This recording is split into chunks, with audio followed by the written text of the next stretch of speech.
Let's talk about the new record and the new song. So, what was the songwriting process for this record like? This one was a lot. It was very different compared to the first one because it was.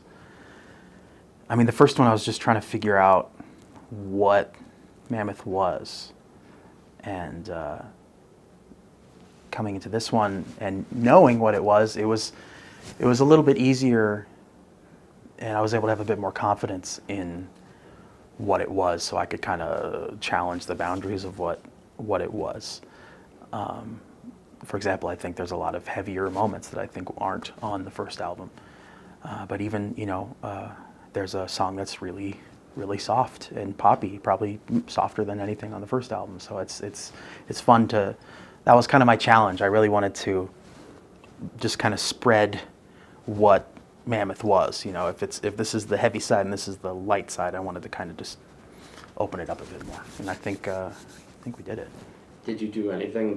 What were the different things that you did on this record? Well, overall, the process was a lot faster. I mean, the first album was recorded over, 3 years, many different sessions, just kind of fitting in between when my producer actually had time. And this one, let's see, right before we went to Europe with Alter Bridge, we had a month-ish, and that's when we finalized all the tracks and recorded all the music. So then I spent time on the road writing, and at least trying to write. It's very difficult to write on the road. Got back and then had like a little Christmas break, and then January was the entire month that we had to record the vocals. So I finished writing the vocals, and we recorded the vocals, and I wrote and recorded the guitar solos. So really, it was just over the course of 2 months, as opposed to 3 years, like the first album. I mean, it's like that old adage that they say where you have your whole life to work on your first album, but then your second one comes much more quickly. So yeah, that certainly did happen. But you know what? I think it actually worked out because I don't know. You try to write music that you like. Yeah, I mean I'm honest. Like that's. As a songwriter, you write music that you want to hear. So I guess as a fan of the music, I think this album's better than the first one. I think it's a tighter package, and I think people are going to dig it. Honest. So going into that, we have another celebration at the end of the world. People want to know, what does that title mean? What does this song mean to you? I think we've been through, at least through my life, it feels like we've been through so many end of the worlds, and that we've managed to make it through each time. And I think you can almost relate it to, just kind of, I don't know, this year, or the past few years have been very difficult. Obviously, some stuff has happened, and everybody has to try and figure out how to deal with stuff. And I think it really is a way to, it's just kind of a comment on that we all, we always kind of get through that stuff. And I don't know, it just, but it's just kind of, there are so many times in our lives when it just seems like it's over. And then we always somehow find a way to get through it. And I think that is really what kind of drives the song.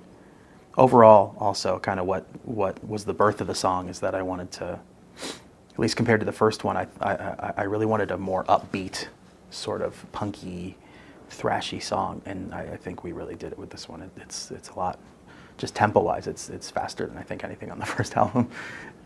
It's just really fun to play. So let's talk about the music video. So what is the correlation between Don't Back Down coming into this one? Yeah, I think it legit is a sequel to Don't Back Down, because it's the same Wolfie band, late drummer Wolfie, bass player Wolfie, guitar Wolfie, and me Wolfie. And I just thought it'd be really funny. I have this amazing band live, and I wanted to involve them because they're my best friends, and I think it would be really fun to have them there. And so I thought it'd be a really funny idea to fire the Wolfies. And yeah, I have no idea what that'll do for the future. I think they'll always kind of be around as like these bitter Wolfies that hate the me Wolfie. But yeah, it was really fun to bring the guys into it. As you can tell, I think it's pretty obvious how much fun we had making it.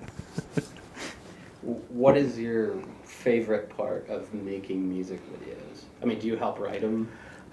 Ish, like conceptually, Gordy, who directed it, is really, he's so brilliant in how he put everything together and all the shots and the inspirations for the shots and stuff.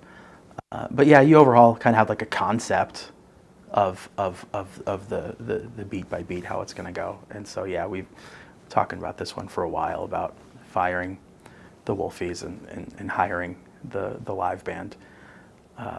And everything Gordy added to it just made it that much more special. It's it's really fun. All right. Well, touring. How is touring going so far? Have you played the song? Have you rehearsed the song? We've been rehearsing like crazy. We're very excited to play it, but management will not let me because they'd get mad that somebody would probably hear it on a crappy cell phone video before actually hearing the song, which makes sense, you know. But man, we really want to start playing it, so we're very excited to play it as soon as possible.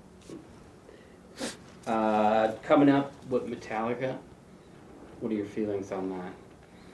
That's crazy. I don't think I've ever known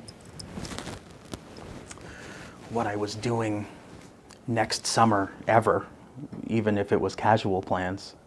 But I know now that next summer I will be opening for Metallica, which is insane to think about. It's a huge honor that they wanted us to be part of it.